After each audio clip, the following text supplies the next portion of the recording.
You're now listening to the Something Good Podcast Network. Please press any key to continue. A kiss, as defined by Dan Webster, is something pleasing, a caress, a gentle touch. But there's another kiss that isn't in Webster's. Hey world, we're kids! Some critics say they don't make music, they just make noise. Yeah, Kiss sucks! Kiss implies the extreme in the theatrics on stage, utilizing fire and smoke and bizarre costumes, and the ever-consistent, constant concealment of their true identities. Speaking of which, Kiss is going to have its own comic book soon. Take Kiss with you. It's fun. Show your friends and be the first. Now. Oh my God, no time to turn! And welcome once again to No Time to Turn, a Kiss Nerd podcast. Nerds. Fucking nerds. And we have been tracing and tracking the history of Kiss year by year, album by album. And we're really just getting rolling on this thing. And again, the caveat is we are not experts, nor do we claim to be. But no, we're just three fans that know and love this band so much that we could decided to make a podcast out of it.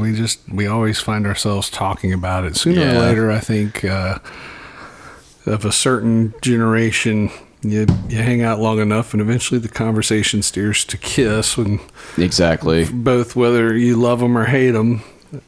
But so we've been, I guess, rolling along. We're into 1975. That's correct. They're on tour in support of Dressed to Kill. Mm-hmm.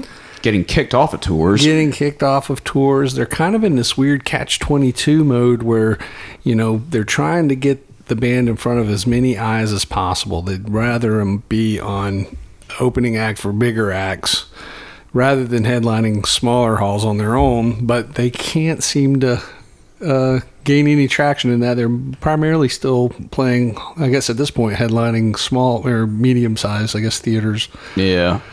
It's kind of playing like the most famous example is probably the Winterland in San Francisco. That's on all those DVDs and YouTube videos. Well, places of that size, there's the Capitol Theater in New Jersey, and I guess the Michigan Theater in Detroit, and places like this, 3,000 seat kind of venues. But kind of want to backpedal just a little bit because there's some interesting stuff going on. Everything, of course, is moving super fast, supersonic speeds. I know they're already in new album mode post Dressed to Kill. Well, prior to Dressed to Kill, we probably should have touched on this on the last episode, but I oversighted this, and that's my fault. But, the production team of Kenny Kerner and Richie Wise approached Neil Bogart about moving Kiss to a different label. They're pulling their power play here. This works for them, I don't know. That is a big detail. But it's also interesting to note that Kiss isn't signed to Casablanca at this point necessarily. They're signed to Bill Aucoin. They're signed to the Rocksteady Management, which is Bill Aucoin and Joyce Biowitz.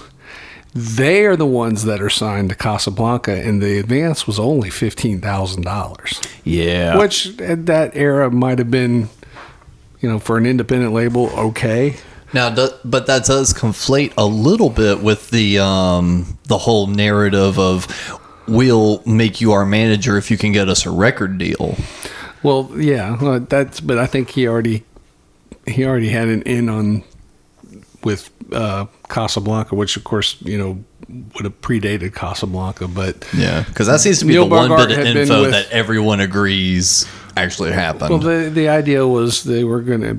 He felt reasonably certain that he could get them the recording contract. I mean, he gave a 30-day. Yeah, which is unusual, but it worked out. But at this point, they've got two albums. Neither one of them have been successful.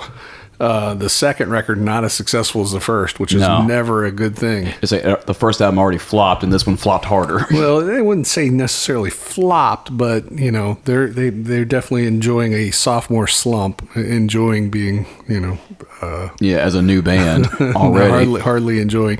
But they're gaining a lot of traction. I think it's interesting to note here that although there's not a lot of commercial interest in Kiss at this point, there obviously seems to be some professional interest in Kiss in this point. It's all because of the live show.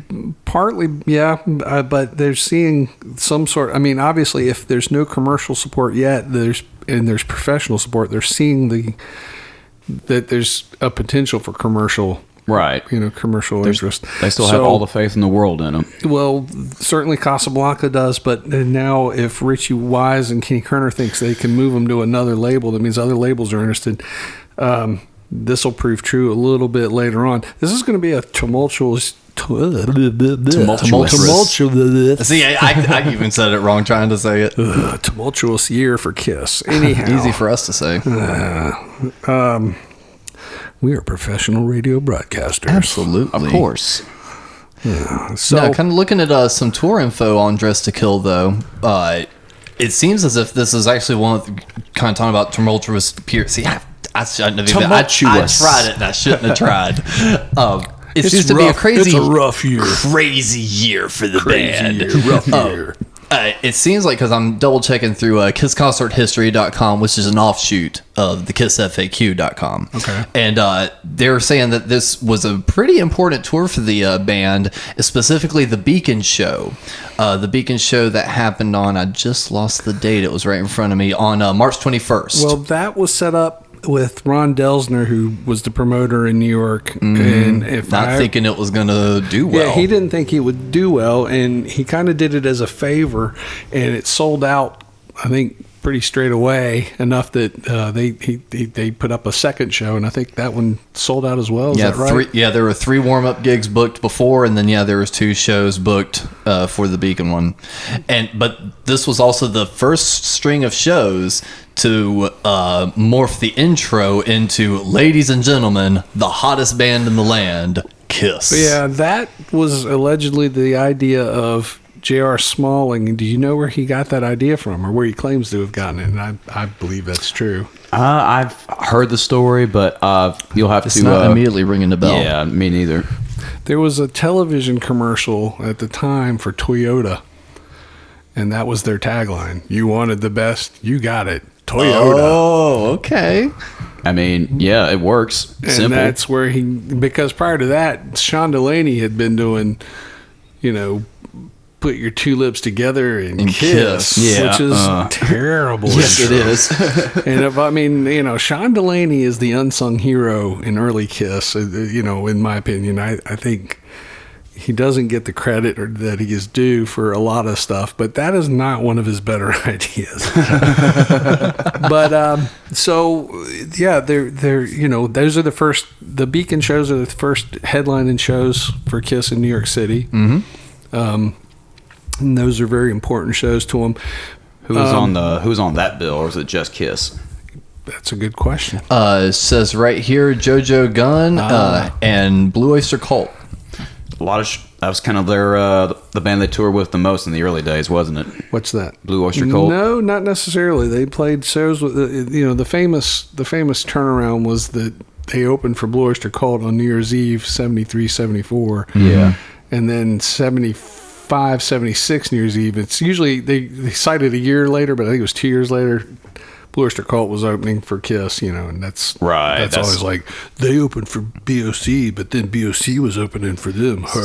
See, that's the legend, though. That's one you always print. Well, yeah. And then there's a few other kind of random shows they had with Man and James and the Gang. James Gang. Yep, James Gang. It's like James and the Gang. I was like, we watched a video on them yesterday. I conflated the and. Joe Walsh himself. Well, he was probably not in James Gang, I think, by that point. Oh, yeah, you're right. I forgot about that. They went on without him. Yeah. But going back to all this business stuff, there's a lot going on here. What ends up happening here that's important to note is Kenny Kerner and Richie Wise move in and say, we can move Kiss to another label. Yeah, so who are they kind of... Because Casablanca has not paid any royalties yet. Nope. Because there's no money. Exactly. So everyone's in this weird catch-22. And Neil Bogart has bet everything on this record label. He's, to the point where he's refinanced his house. He's gone to Vegas and gambled money to make payroll. I mean, crazy stuff. But he's also started a personal relationship with Joyce Biowitz, which is Bill Aucoin's, second hand in Rocksteady management. Okay. This creates a massive conflict of interest now because Kiss's manager is now, one of their managers, is having a romantic relationship with the head of their record label. Yeah. Yes, I don't know this story. So now you've got, who is she working for? Is she working for Bill, thereby working for Kiss, or is she working for Neil and thereby working for Casablanca? Because how does Casablanca find out about this Kenny Kerner, Richie Wise thing? Yeah. So gee, I wonder. That also explains why you don't see Wise and Kerner back on board for Dress to Kill. There it is. And they're summarily exiled from the Casablanca scene. Interesting. So juicy. So in the wake of all this, Did you say that tea is hotter than hell? Yeah, I won't do that again. So in the wake of this is all I think happening basically in the spring of '75. I guess as Dress to Kill is kind of hitting the streets. Joyce Biowitz leaves Rocksteady. Yeah. And marries, and will eventually marry Neil Bogart. Okay.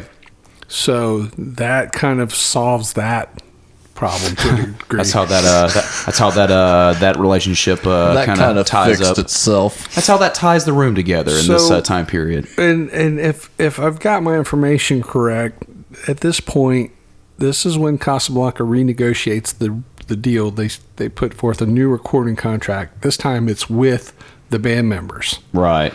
It's with Kiss, not Bill.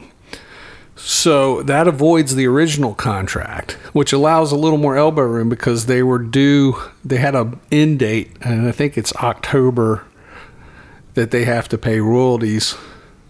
Like they have to cough up with at least the first royalty payment. So, well, here I've got it. I was going to say, you got the schedule on their business. Actually, I think it's this new contract defers it to October 20th. But there's still a lot more that's going to happen in this time frame. Now, somewhere in here, the decision is made to make this live album. Yeah. Now, these are the things where it gets interesting to me. It's like, whose idea was this and why? Because you've heard them discuss all the time how live albums were the death knell to bands. Double live records didn't exist. That's not entirely true, though, because there's a bootleg market that has been rising in the early 70s. Yeah.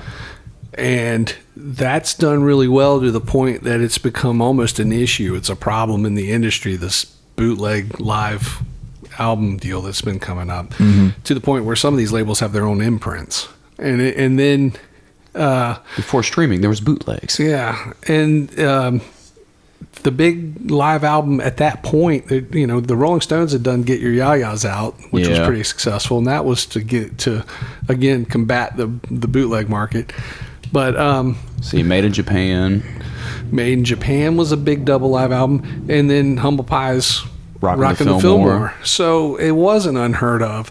It wasn't a norm, but it wasn't abnormal either. It wouldn't be considered a good business decision back then. And that Humble Pie record, I think, did really, really well for Humble Pie against their studio records. More people refer to that, I think. I'm looking at this with hindsight. Right. So I don't know about in the time, but it seems like that had a bigger impact than their other record, their studio records, I should say. Well, the charm of live albums was to have like advanced, more advanced or then more, lively performances of, hit songs to kind of, sell different versions of to, the consumer and things like that. And half the time, say a good example is the Deep Purple one, where the Highway Star track on that one is way more fast and way more powerful than the studio version is. Well, that's, in my opinion. Well, that's the idea. You're wanting to capture a certain energy and excitement.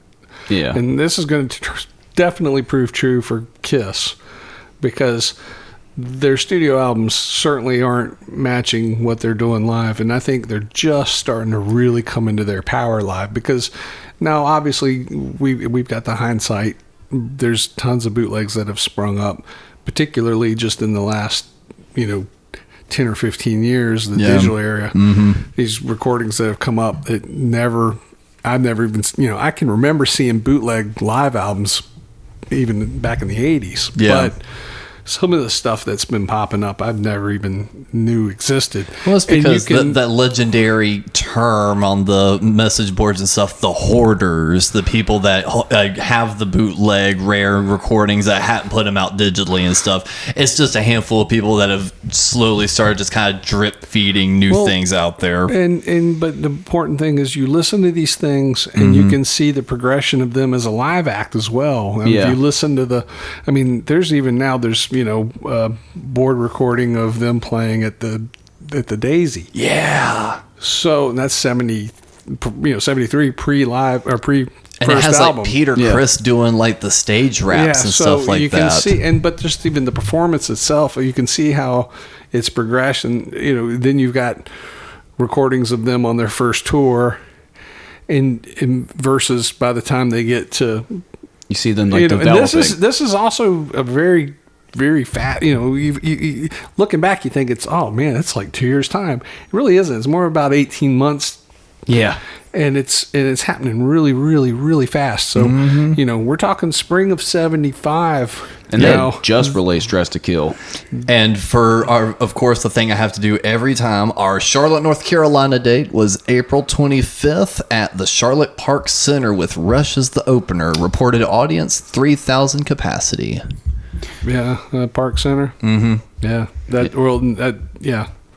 A lot of shows with Rush. There was, in that era, the Charlotte venue for most bands was the Park Center, because Charlotte wasn't the major city that it is today. Most of the big Coliseum bands usually went to Greensboro back then because it was a bigger building, and that was like the big arena for North Carolina. Got it. Back then. Right. But getting lost here. Sorry. So in May of 75, they have it in place that they're going to do this. So they've already made the decision that they're going to record these shows. They're going to go out and tour, and the label's not going to pay for it either. No, Bill Aucoin is still financing this on his American Express card. Because there's no money coming in. I saw a number somewhere that by the time they got through with this tour, that all told, and not just for this tour, but just all told, he was in about $300,000 on this. That's what I've read too. Wow. And in today's money, that's close to $1 million. Oh yeah, easy. Yeah. But this will get resolved by the end of the year. But right now, everyone's gambling. So the record company is floundering. Yeah. So it looks like this might just be the end. This might be your last.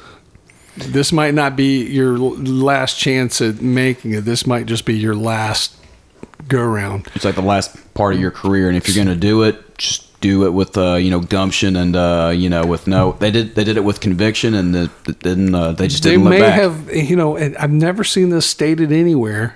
But I can't see how they couldn't have looked at this as being possibly a way to kind of cap off their career, because it might be over now. Yeah. This might be the last go-around. They're going to make them or break them. I don't, but, This is after Casablanca put out that Johnny Carson record, I think. Yeah, the Johnny Carson record is out and has completely bombed. Mm-hmm. And I think they've signed, it's interesting, in this time they've signed an all-female group called Fanny, who've had a moderate chart success. Nothing great, but it's Fanny, probably Louis.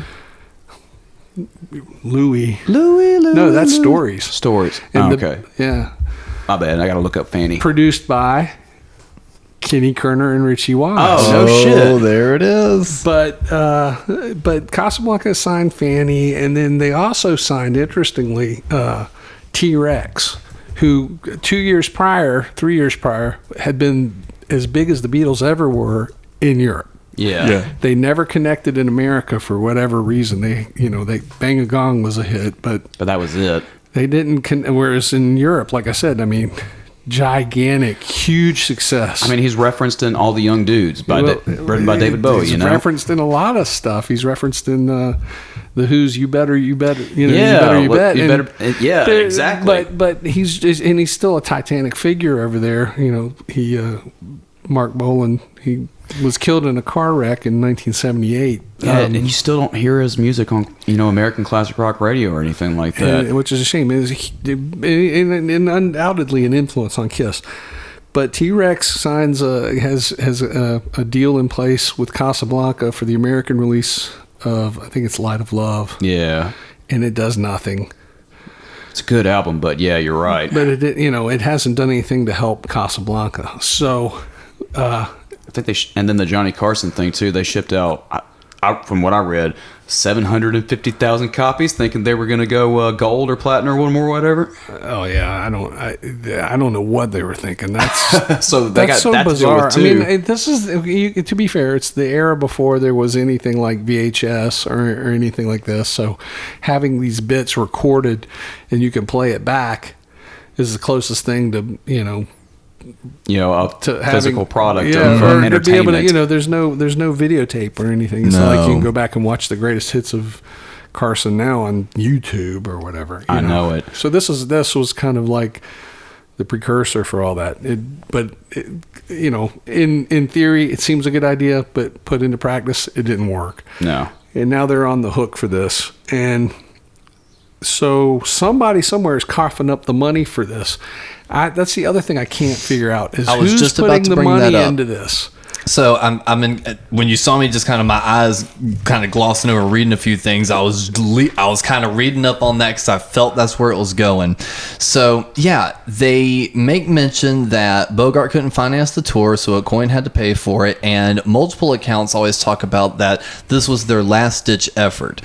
So my curiosity is, before we even discuss who's fronting the money for it, if Kiss has released 3 records and not been successful, why are they putting all their remaining funds, number one, back into Kiss, and number two, how did it wind up being more cost effective to have a mobile recording van record multiple shows, and then regardless of how much was done, still go back in and do overdubs? So I'm kind of curious on how, because they always say, oh, well, it was the most cost-effective way we could do it. And pay Eddie Kramer. Yeah, well, all 3 of us being in those situations, that sounds like a whole lot of manpower and money right there. I don't have the answer to that. That's a good question. The only thing I can think of is specifically on the fandom website, which kind of pulls from different sources. Gene mentions in his book Kiss and Makeup that very little corrective work was done in the studio, and that the studio time was strictly devoted to the mix down and the multi-track recordings, and also emphasized that Kiss couldn't have done extensive overdubbing even if they wanted to, thanks in no part to the Johnny Carson album fiasco and extremely major budget, allowing the band simply just not time to do it. Well, but then Eddie Kramer completely contradicts him. Let's get to that. Let's before we get to all that, let's just talk about the shows that are recorded. Mm-hmm. Yeah, in the time frame they're done. May 16th? Well, the first show allegedly recorded was May 16th at Cobo, which was their first major arena sellout. Yeah. Mm-hmm. And it made sense to record that. As I understand, none of that was used. Interesting. I don't know. Right. None of us truly know. So what your word is just as good as mine. So I mean, shoot. But they've already, the point I'm trying to get to is that they've already made the decision here in advance, that they're going to do this. They're going to record this stuff, to the point that they spend the previous 2 days at the Michigan Palace, I guess is what it was called, and they do the photo shoot for the album cover. Mm-hmm. All of the poses, all the front pose cover, and all that and stuff, and also for the inserts of the book. Yeah. that they're going to include. With I don't know if the packaging had even been conceived of at this point, but there was a photo shoot done for all of this. Yeah, just getting as much promo done as possible. Then the next day, the promotional films are done for Rock and Roll All Night, Come On and Love Me, and was that it? Yep, they only did 2. Yeah, and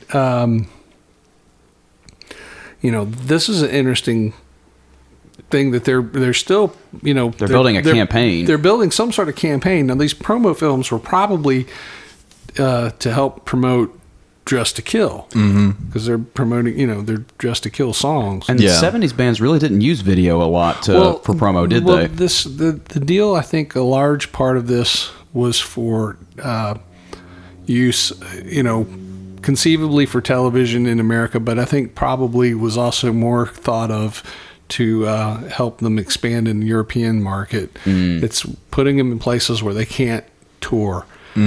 How that was used back then, I don't know.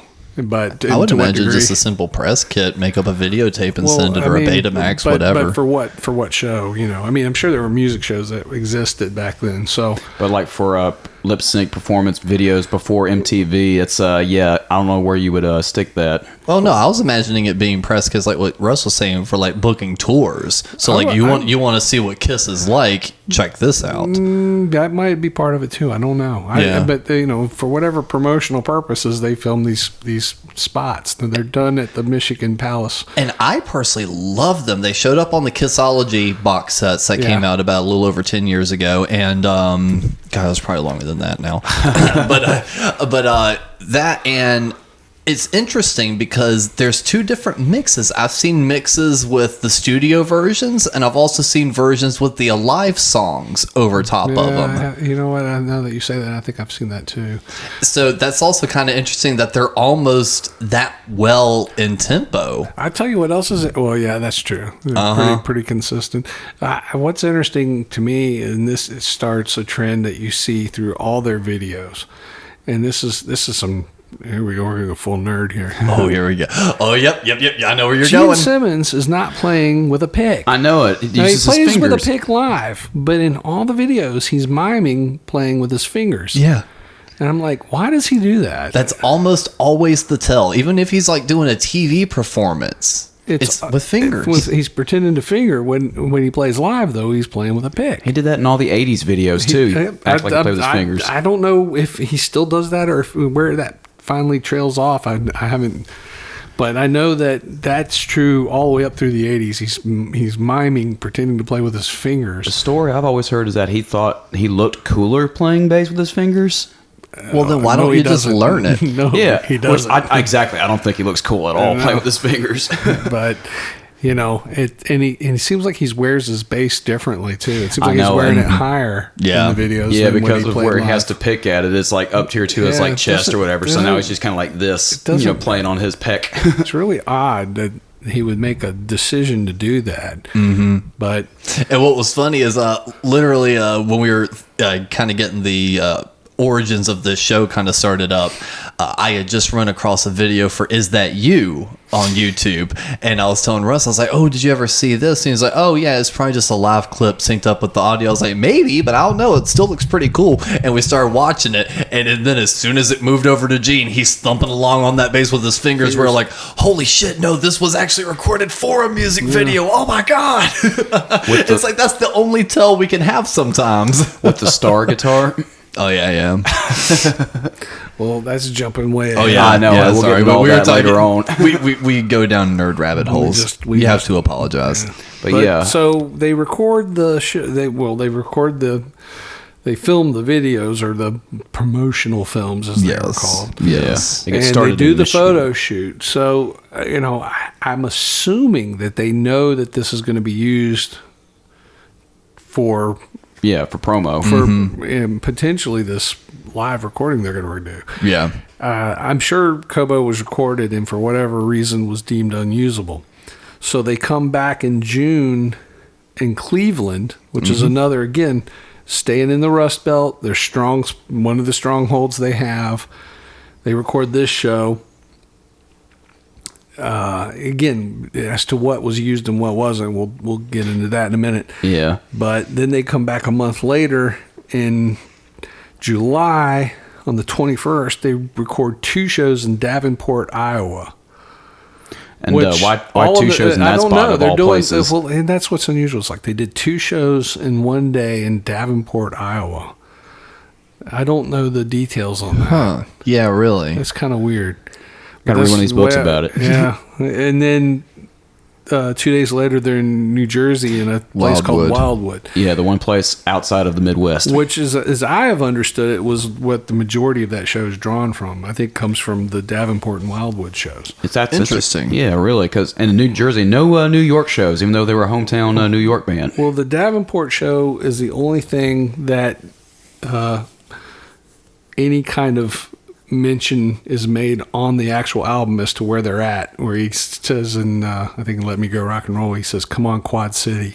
Yeah, because Quad City in Iowa was still like new to me. Like I hadn't heard about that. Well, I didn't know about this until I read about it probably like 10 years ago or something. I never knew what he was saying. I couldn't figure out for the life of me what the hell that was. My kid brain always heard something like "get off your seat" or something like that. Get off your seat. When I was young, I thought he was like had some weird nickname for Ace or something, because it just, all I could hear was "come on, Quasi." And I was like, oh, he must be calling Ace that or something. I don't know. It sounds like a Mortal His name is Kombat Quasi. character. This is part of the fun of Kiss, though, and this is the thing that I think gets lost in over time, is that there's so little information, especially when I was young, that you had for Kiss. Less is more. Yeah. And you had to fill in the blanks with what you thought a great part of what made this band work so well was because it was what you brought into it with you. It was you could project anything onto them. A mystery. And it would come back truthful to you in your experience. This is back when rock and roll was full of mysticism and everything, too. But Kiss to the greater degree, because you didn't even know what they look like. I think that's something that got lost, I think, even on them. And I think it's lost to other fans, like to rock fans that don't like Kiss. Mm-hmm. I think if you don't like Kiss, it kind of says something about a person's own sense of imagination and creativity, or whatever you want to call it. I agree with that. I think the more someone made this week, all of us saw the post on or on Facebook where they were saying Rush fans and Kiss fans, but Rush fans I don't seem to have that same. They're more into the brainy esoteric. Yeah. I don't know. Yeah, it's way more math rock. It's way more esoteric than Kiss is. Those are the kids when I was in school that didn't play with their toys. They kept them in the box on their wall. Yeah, they kept them. They were. I'm a little of both. See, Kiss fans wanted to go party and and drink or whatever. Rush fans wanted to read Ayn Rand. Yeah. Just whatever, boring. I love Rush, but that's a whole other podcast. And it's still so interesting that those are still so diametrically opposed sounding and mentality type bands, yet they toured together. Well, I think early on, Rush was more of a direct rock and roll group. If you listen to that first album, which this was before to me the only album that's worth listening to. Again, this would be a whole other podcast. But the first Rush album is way more Led Zeppelin than what Rush became. Yeah. You just triggered Cap's rock and roll history sense. It's like being a Kiss fan. It's just like, I know you hate Rush. I get it. You're cool. I hate Rush. I'm just saying they're just not. They just didn't capture my imagination as certainly as a kid that Kiss did. And that's my point, is that Kiss sort of exists in its own self-contained context. If you start trying to compare them to other bands, they're going to come up different. Exactly. And they don't have to be contextualized towards other bands. They exist only in their own self-contained context. And again, what you get out of it is what you bring with you. Yeah. The less we knew about them, the better it was. That heightened the mystique, that heightened the excitement, that heightened everything. And it kind of gave that cult following its own sense of identity, because it was the shared understanding. you're this sort of outsider status that you all shared because you're probably the misfit kid at school, or you feel that you're the misfit kid at school. You might even have your own little troop of friends that are equally misfits. Sure, you're fitting in, but you don't see yourself as fitting in. You don't have your tribe or anything. And you're building this tribe, and it's all built around this idea. It's less than what the band is than what it means to you. Mm-hmm. And so it's always interesting to me to find other people as I've gone through life and hearing their perspective and their take on something. All of this is going to evaporate in time, obviously, and we'll talk about that as we go into other episodes down the line. Right. But right now, everything that they're doing is building this special identity, and that identity isn't the identity of the band. It's the identity that the people that love the band, their fans, are pulling from it. They're all part of it. And I think the packaging on the album really celebrates that. Well, absolutely. It does, and it kind of gives you, this is going to be the first album that kind of gives you any sense of identity because of the way they've packaged this. They wrote notes specifically to you, the person that bought the record. Right, but it also, and more importantly, gives indication of them as individuals. Mm-hmm. There's little individual notes. It gives, each one is written, for lack of a better term, in character. Exactly. It's all different fonts and writing styles. You've got an idea of these guys, but now you're getting an idea of their character because for the first time now they're communicating in a more direct way as an individual via these little handwritten notes that are, I was about to ask who's got reproduced on the inside of the record. Yes, and I was about to ask who's got the notes. I'm going to go ahead. I'm pulling them up now. Well, so the legendary thing supposedly behind the notes, if we do want to get into that just a second, Peter did not physically write his. Of course not. Oh god, they're a little hard to read. Here we go. Yeah, Aces starts off, "Dear Earthlings, the gravity on Earth isn't quite the same as it is on my planet. I swear." Gene or someone made him put that in as a nod to him falling on stage all the time. Maybe, who knows? I mean, no, that sounds fucking stupid. Write it. Who knows? I don't. It wasn't that. We could sit here and pick apart as to the reasoning behind it. Yeah. But the ultimate reasoning is now, for the first time, Kiss is giving some insight as to who they are as individuals. Right. You've got this perception already. You're kind of. We got to remember, it's not the information age like it is today. You're having to fill in the blanks on a lot of this stuff. The best you might have at this point is if there's been any kind of article written in a magazine about them. Yeah. And that's going to still be fairly limited at this point. They haven't broken big enough that they're going to attract that kind of media interest yet. Certainly not just, certainly not on any kind of mainstream level, but even in just the rock press. Right. And they're kind of almost ridiculed by the mainstream rock press at this point. Exactly. And would continue to be. Yeah, he's like, I'm slowly getting used to the gravity here on Earth. I've always wanted to play lead guitar and express myself visually to an audience. When I play guitar on stage, it's like making love. These are so awkward, too. If it's good... this handwriting on this was a little sloppy. We can get each other off every time. Thanks for helping getting me off. Love, Ace. I mean... But then Gene's, he kicks it off with "Dear Victims." Yes. Peter's is a "Hi Cat People," and Paul's kicks off with "My Dear Lovers." Oh, my dear lovers. Well, that was the ambiguity that he was going for, as far as you're still coming out of the post glam thing, where that sort of that sexual ambiguity is yeah. Here we go. Nothing feminine. Arouses me more than seeing you get off on me. Yeah. Well, hey. But that all worked. I mean, here you've got, again, like I said, for the first time, a little bit of identity behind each individual. Exactly. I was going to say that's a really good point. Not since the Beatles really has like a whole group kind of express their like individual personalities like on a packaging of a record like that. And it works because you're establishing now that Kiss is a 4-man group. Each person, one is not more important than the other. Exactly. Now they're going to sell this to the moon that it was my idea or it was our idea or whatever. But at the time, it's a 4-wheel drive thing.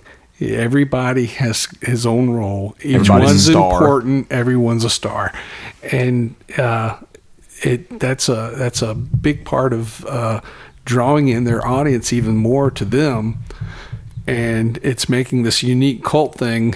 And now it's expanding to the point, this cult's going to overgrow to the point where it's not going to be a cult anymore. It's going to become the Kiss Army. That's the other thing that's in play here. It's a good point to transition on. The Kiss Army is forming in around the same time period. Around the same time. There is, of course, the story that is told, which I think is a gross exaggeration of what actually occurred. Yeah. But it's like the radio station in Cleveland? No, I think it's in... I'm actually getting that pulled up now. Yeah, it says in January 75, Starkey and Evans, two teenage Kiss fans from Indiana, began contacting local radio station WVTS in an effort to get Kiss music played. After being repeatedly turned down by program director Rich Dickerson, appropriate name, Starkey and Evans began calling WTS, claiming to be the Kiss Army. Additionally, they sent letters to the station and signed them Bill Starkey, president of the Kiss Army, and Jay Evans, field marshal. By July 75, WVTS had begun playing Kiss records, often referring to the Kiss Army. Some of the letters included threats to blow up the station. Before long, listeners started calling in and asking how they could enlist. So yeah, there's a lot of variations to that story. I think Dickerson, or whatever his name is made up. But once Kiss got wind of this, or I should say once Aucoin got wind of this. Yeah, that's better. That got turned in very quickly to, fan club. Yeah, exactly. And They're like, ooh, perfect. Here's something here's where I failed to do the research on this is it seems that I recall seeing somewhere that Starkey, what was his name? Bill Starkey. Bill Starkey ended up getting kind of steamrolled under this deal. I think he had the understanding that he was going to be, the president of the Kiss Army and run the Kiss fan club. And that, of course, quickly grew bigger than he was going to be able to handle, and it got taken away from him. He just kind of get overwhelmed. He just got ground up in the gears in the making of this thing. Yeah, I do remember that story. Which is understandable because it was happening so fast and so quick, because it grew even faster than Aucoin management could keep up with within the next 2 years. Mm-hmm. And we'll get to that later on in our other episodes. It becomes the beast that eats itself. So, but this just goes to show how dedicated their fan base is at this point. And this is a young band. I mean, they haven't been, again, they're not 2 years old officially as far as releases go. No. And they're working. They've already got 3 albums out, and they're recording essentially their 4th. Mm-hmm. So all these shows are being recorded. Well, we've talked about that. Yeah, we recorded the shows. The ship date is on, I believe, September 10th. Yeah, this is after they had to go and record all their overdubs and everything too. Yep. Well, here's what's interesting. There's a lot. Okay, they spend, as I understand, they spend about 2 weeks doing this. Yeah. And the only thing that stayed truly live on throughout the whole thing is Peter Criss's drums. Yeah, everyone always states that the drums have always been live, but then what you were saying, the story changes a lot on what was overdubbed and what was kept. Well, it doesn't surprise me, and some people feel like this is a cop out. It's not a real live album. Blah blah blah blah blah. This becomes the industry standard. I think it's not unusual to go and doctor up anything that's like poorly recorded. It's like if you're going to get the explosions on tape, that's going to overpower your microphone. An explosion in your room is going to sound like pow, but on the microphone it's going to go. Yeah, because it's going to be too much. Yep. So they're going to have to augment that. They're going to have to do stuff like that. And I totally drink the Kool-Aid. When they explain their reasonings for the overdubs they did, every time I'm like, yeah, I get it. And it makes no difference, and really. VH1 actually did that classic album special in the mid 2000s where Eddie Kramer was actually pulling back some of the original tapes, like on Strutter, like hearing Paul's vocal outtake on that. And I'm like, yeah, I'm glad they fixed Paul doing his because like that. people aren't singing into the microphone, or they're hitting the wrong chords and things like that. Well, that's because you know the whole idea is you can't capture that energy on tape. You have to kind of replicate it. And to me though, at the end of the day, what they've done is they've made a live album that really puts you in the center of it. It sounds great. It's better sounding than, you know, say the Get Your Yayas Out. I agree with that. You know, which is probably more to a true live album, but it doesn't retain that energy and excitement quite the same way. It's way different. It's a different thing. You know, Lou Reed's live album, Rock and Roll Animal, is a great live album, but it's a different, again, it's a whole different thing. It's a whole different approach. Even with the Deep Purple one, it's still kind of like, it's still very, live albums were very jammy at the time too. Yeah, well, even that Lou Reed one. Yeah. Kiss doesn't jam. No. I mean, their jam is the extended guitar solo and drum solo. That's about it. But those are all part of the show. End of Let Me Go Rock and Roll, which is a rehearsed jam. They're not freeforming that. So, I have no problem with the doctoring on it. I think what they ended up with, I mean, that record it becomes what it is, which is the high mark and the standard for live albums. And I think for all of the naysayers and criticism and stuff, everyone sort of has to kind of kneel and acknowledge that this is the penultimate live rock record. And let me ask you this on a producer aspect, kind of like nitpicking it just a little bit. So we're cool with the overdubs and stuff. What about the volume of the audience? Because they talk about before how they almost wanted the audience to engulf the music at times, how it would almost overpower it. Well, to what Russ's point that he made earlier, I mean, it puts you there at the show, that audience volume level. Mm-hmm. That's the interpretation I got from hearing all of that feedback from the band and everything too. I think it works better even when we get to Live 2, we'll talk about this more, but I think it just works so much more. It feels so much more immediate, and you feel like you're in the whole. You're in the arena with them. The whole arena, the whole room. It doesn't, whereas as opposed to, it sounds like it was the audience pops in at the very end of the song. Yeah. Or it's you hear a moderate applause. Or it just after sounds the song.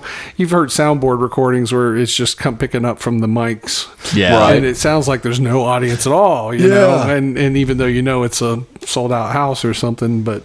It just sounds like 5 people going, woo. It sounds like a rowdy live show because of all the audience noise and everything. I mean, I don't know if we want to go track by track here, but I mean, the variations between the studio versions versus the live versions. And to talk about how there's dubs and stuff like that with the audience and the stuff and the guitar dubs and things like that. There's still moments on some of the tracks where you feel a little bit of a live energy to it. On Strutter, there's you hear something fall over and things like that. Well, I feel like we could go track by track, but we don't have to spend a lot of time on each one. Just kind of.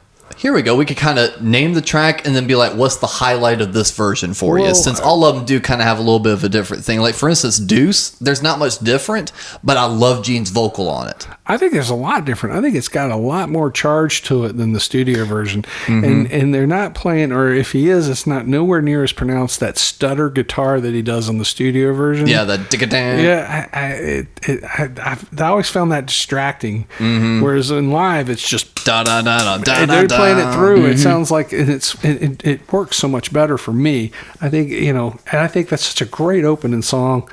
And those even if it's embellished, the big cannon fire at the front. Oh yeah, it's great. I mean, you just hear that thing go crack, and you're just like, yes. And you're there, and you're sold right off the top. I mean, it doesn't take much to go, oh hell yeah, and then immediately follows it up with Strutter. Yeah. It's like shit. Well, Strutter, I mean, it carries it over, but.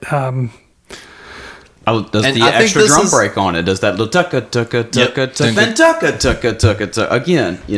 Yeah, they did that. I found that an interesting choice. They double the intro. The studio version only does the round once, and it makes sense for it to do the round twice. Oh, absolutely. Yeah. I can't remember if it's the first verse or the second verse, but I can hear something like happening, behind the band, or it sounds like something's happening on stage, like a mic falls over or something like that. I've never noticed that. It's something weird. I can't. I'll have to put it on and really listen for it. I think you're visualizing that special we watched, because on that Paul knocks over his microphone. Maybe I think you're visualizing that bit where he knocked his microphone over and someone ran picking it back up. It may be a subconscious thing on that then. Because I've done that before. I could have sworn that there was a certain little solo break in a song. Nope, nowhere to be found, and it was like a random live video that I'd found. Conflating different stuff. Yeah, that happens to me all the time, and I hate it. But again, the album puts you there, so it really does.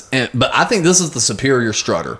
I love this one. Paul's vocals on it, great. Well, all of this is superior, I think, is the point I'm kind of getting at here. Mm-hmm. All of these blow the studio versions out of the water. Got to choose. It's way superior.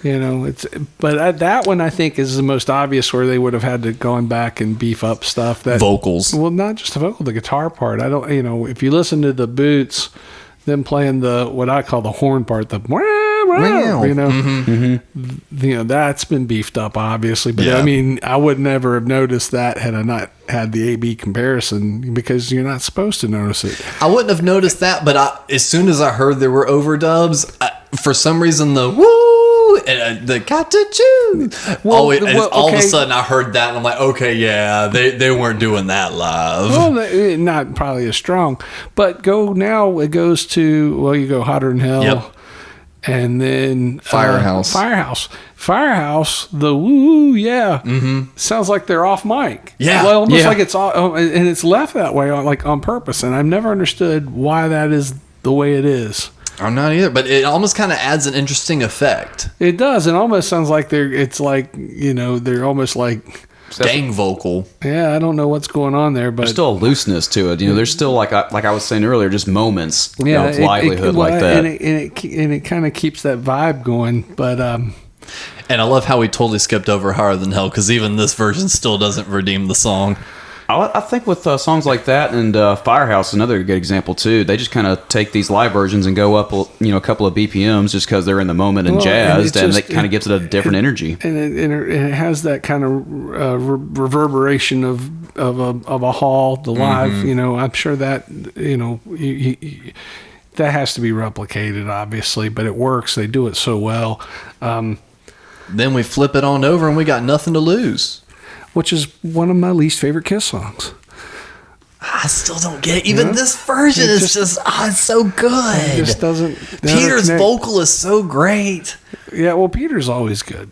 Come on, do you not like songs about booty stuff? That's what this is. It's just poetry. Sheer poetry. I never thought it was a great song. I find it interesting. It goes into Parasite from there, right? Come On and Love Me. Come On and Love Me. And I love that version. That just fucking smokes. Yeah, that's a great version of that. I'm surprised that didn't stay prominent in their set list as they went on. I know it. That's just such a banger. It's such a great song. And didn't they do a double guitar solo on that one? I think so. Yeah, I have. You know what? I just listened to it this morning. And I was like, God damn it. That's why I was like, what?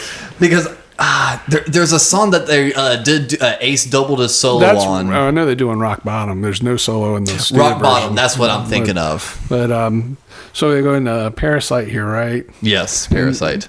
And, that's another one that I don't think later lineups captured. There's something about that I don't know what it is. There's a looseness or a kind of a. I sometimes I'll do this with other bands too, but I'll liken it to a wooden roller coaster versus a steel roller coaster. Mm-hmm. You're going to get a different kind of ride on a wooden roller coaster than you will on a steel roller coaster. And to be honest, and that kind of looseness where you're getting kind of throttled around, and you feel like when you get off, like someone's been beating on your ribs. That you get off a wooden roller coaster. That's the feel I get off of this version of Parasite. It's just a lot more raw, and it feels a lot more alive, for lack no for pun intended. Term. Yeah, because it's just well, we've talked on previous episodes about how Ace plays a certain way, and how that's just when you're trying to play behind that's just a different vibe than, say, I would imagine a Tommy Thayer playing it or a Bruce Kulick playing it if either of them did a version. I'm not really sure. I was gonna say, I think Ace is the wooden coaster. Yeah, exactly. Yeah, I he's think a rickety old wooden roller coaster. I think he's the wooden coaster. He wrote the song. It's his riff. I don't think that anyone could do it justice in that band aside from him. It's all about the feel, and plus Peter at that time, arguably almost at his peak with his playing. Oh, absolutely. Yeah, I would say this and Destroyer era were probably him at his peak. Where he's going to shine the best in this time, and it's good that they've got this recording because he's really, really flying here, and also. Again, for us wanting to shine light on members that need it, including Peter, for all the crap that Gene and Paul talk about him with not keeping time, not being able to sing, all that, let it go show on the record that every outlet that talks about these overdubs, again, as we mentioned, did not overdub Peter. Yeah. The one supposed real loosey-goosey member of the band that you never knew what to expect. Is the most solid element in this whole deal, yeah. Yeah, so I think he deserves major props on all that. Well, I mean, he's kicking ass and taking names. I mean, he's just... And this goes in... I think I said this on the last episode. I said there's a lot of... I can't remember if I did, but there's a lot of great guitar players in rock and roll, but there's not a lot of great rock and roll guitar players. Ace is definitely one of them. And then you can say this about drumming too. Peter Criss, if he's not a technically proficient drummer, guess what? I don't care. I don't want to hear. You know what? No offense, but fuck that Rush drummer guy. Not that I'm happy that he's dead, I'm not. But you know what? That does more harm to the raw feel of just being an emotive kind of player. I don't want to, could you honestly hear that guy, the Rush guy, trying to play Kiss songs? Absolutely. Making it good? Absolutely not. Now, this is going to extend to a train of thought that'll go to the guys that replace Peter Criss later on. I was going to say. The thing is that Peter's playing by the seat of his pants, and he's playing what he feels. And it makes it a lot more exciting. That gives it its energy. That gives it its, he has a swing to his style, and it's a little loose, and maybe it is a little and it out shines of time. Especially on Parasite. But yeah, all the way through this album. But yeah, I mean, he's just a fucking killer drummer. He's the perfect drummer for this band at this time, without a doubt. It's just sort of like, Keith Moon being the perfect drummer for The Who. Yeah, can you imagine Keith Moon playing with any other band? No. Exactly. But he doesn't need to. And it'd be a sloppy mess. Peter didn't need to play necessarily with anybody else, and I don't think anybody else needed to play with Kiss, but we'll I just love anomaly bands like that. The Who is another good one like that. Another time. Then we got She after Parasite. Which gave us the taste of the Ace Frehley solo moment, the extended solo. And it's still kind of a piece of music in itself. It is. And, that whole ride up and then the bend note that he does. He played all 5 of his solos, as Eric would say. And it's nothing, I've seen 1,000 guitar players be able, they can play that. Mm-hmm. But it doesn't matter. I saw Andy Krause when he was playing guitar for your band at one point. He just whipped that out one time in the middle of it. I was like, oh my God, this dude's crazy. So, it's... it just works so well for the whole thing, how it all kind of...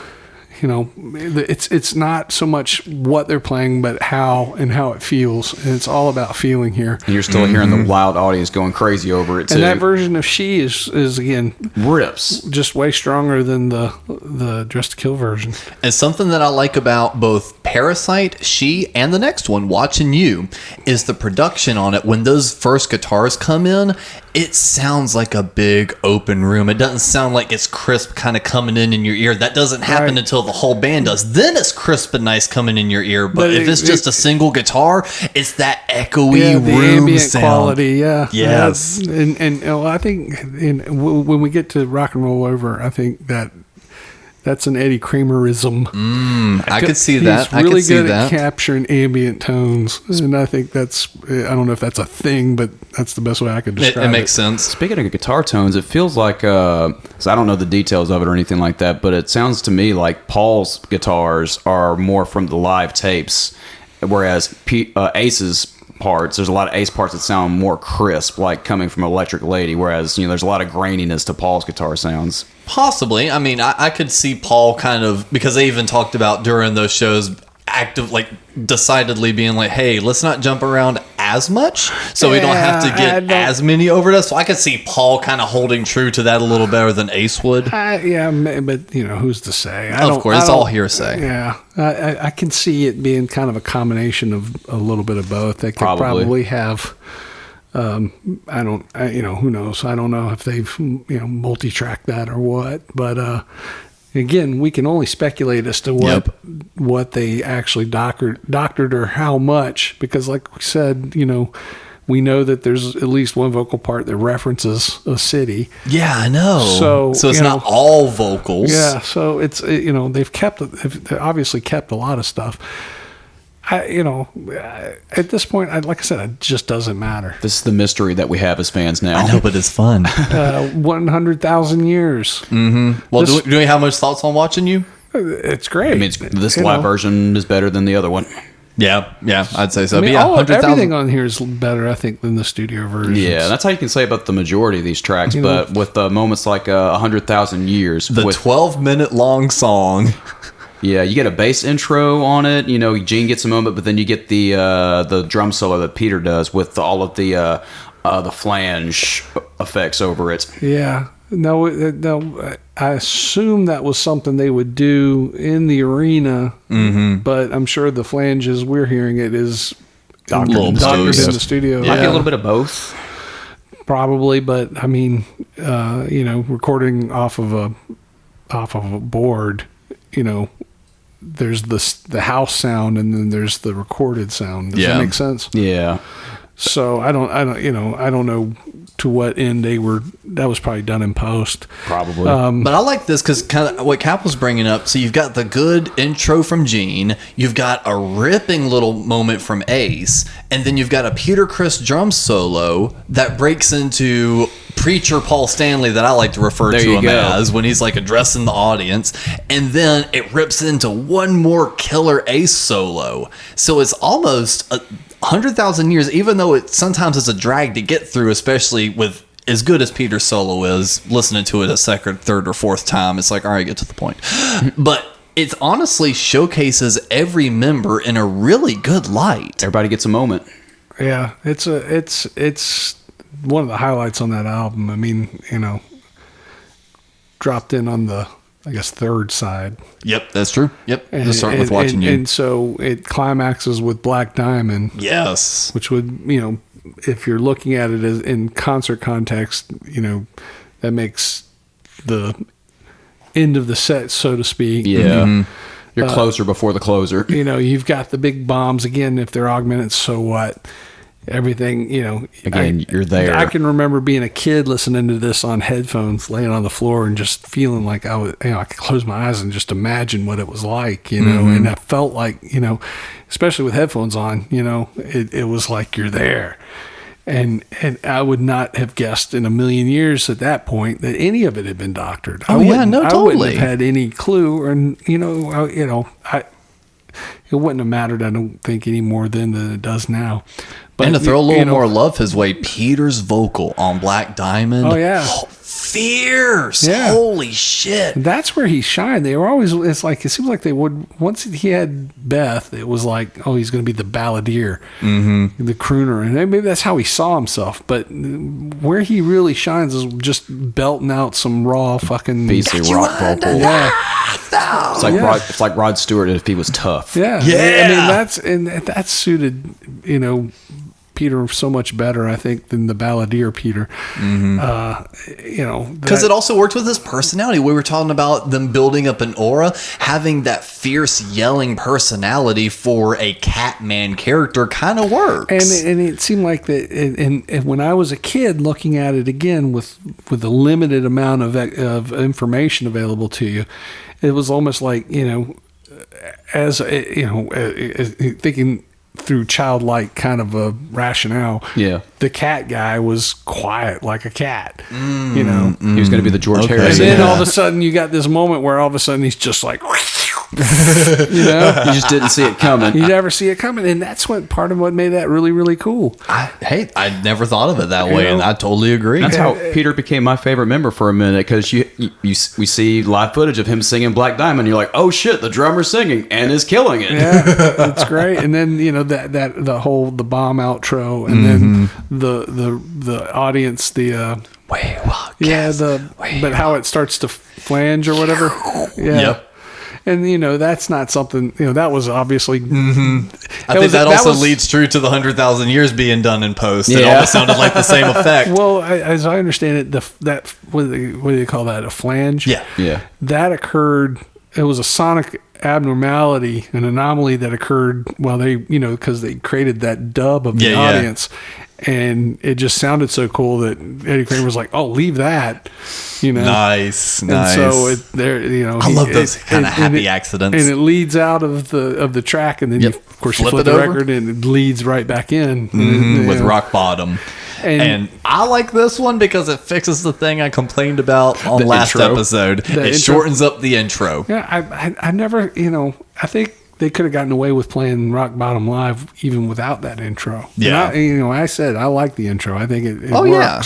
We got such a great performance from Paul on this version. It's when he started doing the bigger vocal performances. Yeah, because his Dress to Kill vocal is very subdued. Because it was like, you hit rock bottom and you're there to stay. And then on this one, it's, and you're there to stay. Just is belting it out. Well, that's your live thing. I always felt like Paul Stanley's vocal in the 70s was way better than it was after the 80s. At some point, he had some sort of vocal training or something, and he lost all his rawness and all his sass and all of it, and it became almost like... You don't like technically good Paul. Yeah. I don't, he moved away from being the wooden coaster to being the steel coaster. Yeah, exactly. Yep. I like that analogy. I think we're going to go back to that one a few times. To his end, it probably extended his ability to sing a little longer, maybe. I don't know, but I didn't like it. I like this way, this raw, raspy kind of loose Paul better. And to be honest, my conjecture, and this is just my opinion, I think him trying to go crazy in the 80s is what's kind of harmed his vocals now. Because look at Gene, he can still hold it together. Yeah, well, Gene didn't ever sing like Paul did. But that's my point. Oh, yeah, maybe. Yeah, I don't and know. clean living. Yeah, I don't know. We can speculate on that. Yeah, I don't know. We're not I doctors. just know that I like it better here. I like the way it sounds here. I like everything about what they're doing here. Is we're catching this band as they're just starting to peak, and we're finding that and even if some of this is replicated in the studio, it really it's still capturing what it is they do on stage. I think a perfect visual representation for this record is, how on like a slow-mo cam, like striking a match, you can really see like just the sparks. Like the match isn't lit yet, but you see all the sparks kind of coming off of it. This album almost feels like that mid-spark where it's like they're about to be on fire and it's like they're finally hitting it. It's just that perfect moment in time of right before it explodes. And it's pretty hot. Then right after that we had Cold Gin. Yeah, and I mean, how many people like the taste of alcohol? I mean, we know now that that's kind of a bullshit rap, but so what? They're all bullshit raps. Well, speaking of, what do we think of the raps on this? This is the debut of the Paul Stanley rap is on this record. Allegedly, I guess if lore is to be believed, most of these stage banner is kind of coming from the Cleveland show. I think that's the holdover. Interesting. I don't know if that's entirely factual, but that's the way I've always kind of had it or understood it. Right. So I've definitely heard stories about bars serving drinks that were called the Paul Stanley, and their mixes were vodka and orange juice. Orange juice. Like some vodka and orange juice.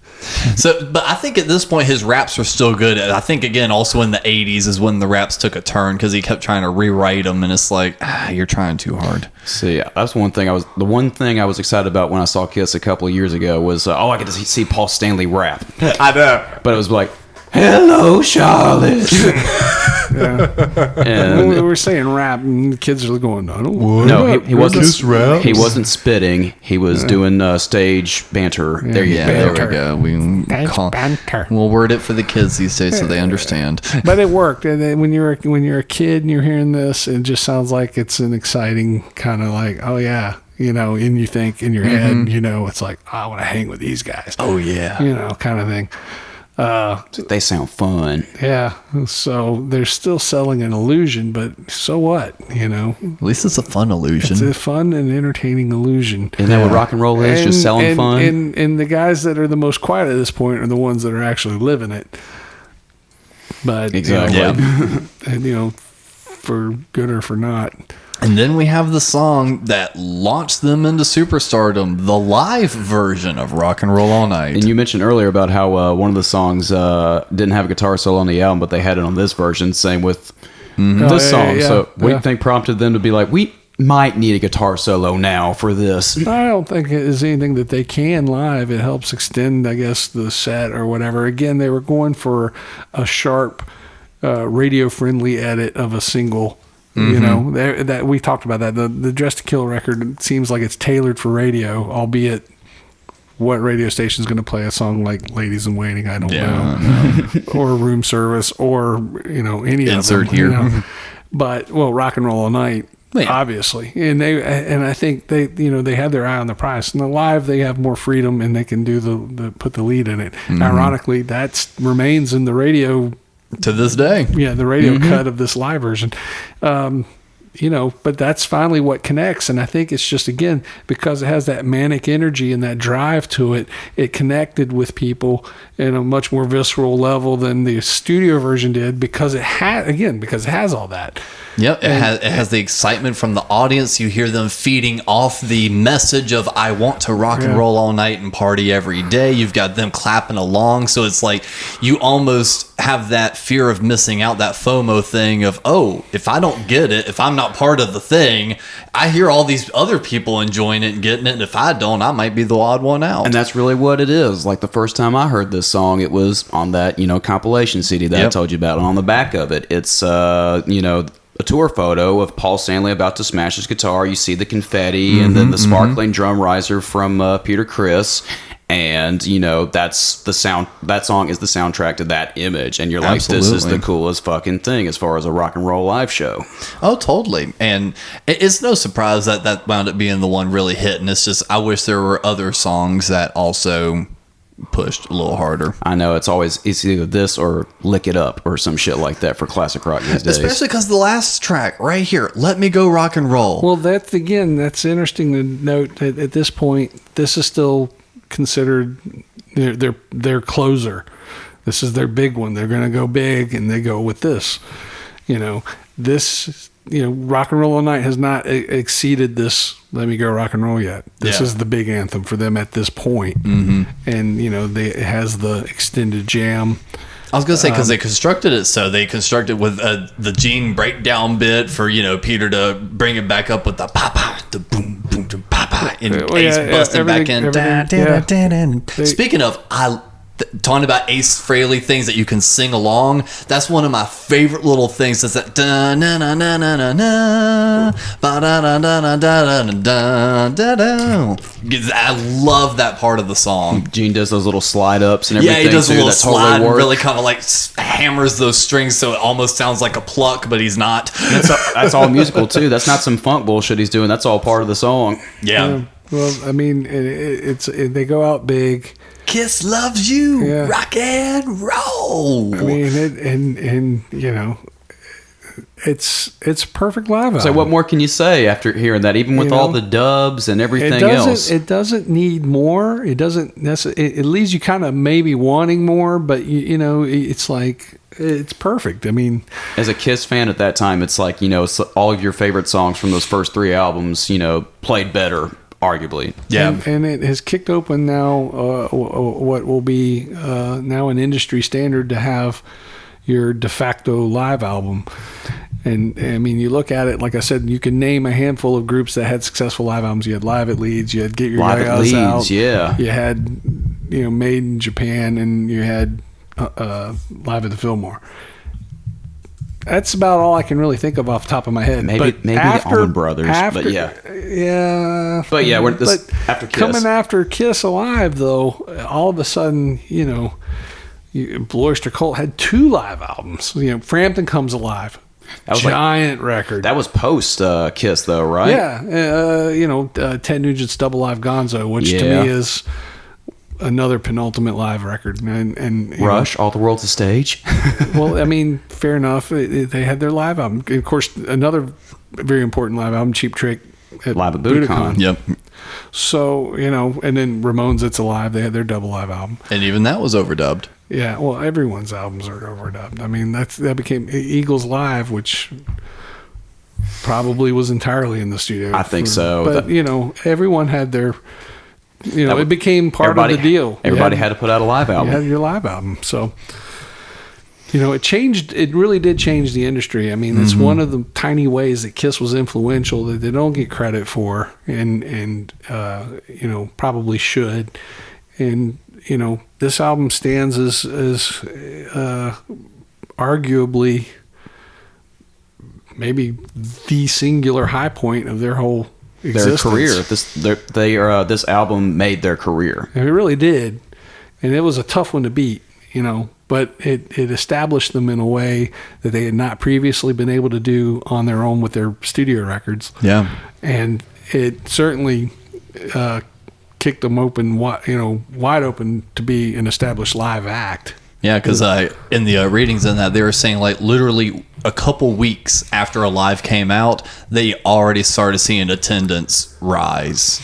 Oh, absolutely. I mean, so it was almost immediate. It was like that album hit a week or so later, and it was like, boom, there they go. It was good. I mean, it still built a little bit over the next, you know, this record came out in the fall of 75. In September 10th. Yep. Yeah, and, you know, the drama's still not over with Casablanca at this point. So they still have to pay the bills. Yeah, and within days of the album shipping, Bill Aucoin sends a letter terminating Casablanca, severing the partnership between Casablanca and Kiss. Yeah. And now they've got to scramble to fix all that. But then Casablanca pays the band like millions to stay on board, They too. give them a check for $2 million. Now, where they get that money from, it's hard to say. And to be fair, with Kiss Alive breaking, that's one of the 2-punch thing that Casablanca had, because they had signed this German record producer named Giorgio Moroder, and his diva of the moment was a singer named Donna Summer. Yeah, that's a little no name. Well, at the time, no one knew who she was. Okay, gotcha. And they had a radical underground hit with a 12-inch disco single, and the song called "Love to Love You, Baby." There you go. And that was a surprise hit. Right. So they've now got Donna Summer and Kiss. Finally giving them, you know, the revenue they needed. That success was necessary for them to survive, and that's how this ends up continuing to be a thing. Because otherwise, had all of this tanked, we wouldn't be. This would be the last episode of No Time to Turn. They would have finished out the tour, the album. They might have toured to support Kiss Alive.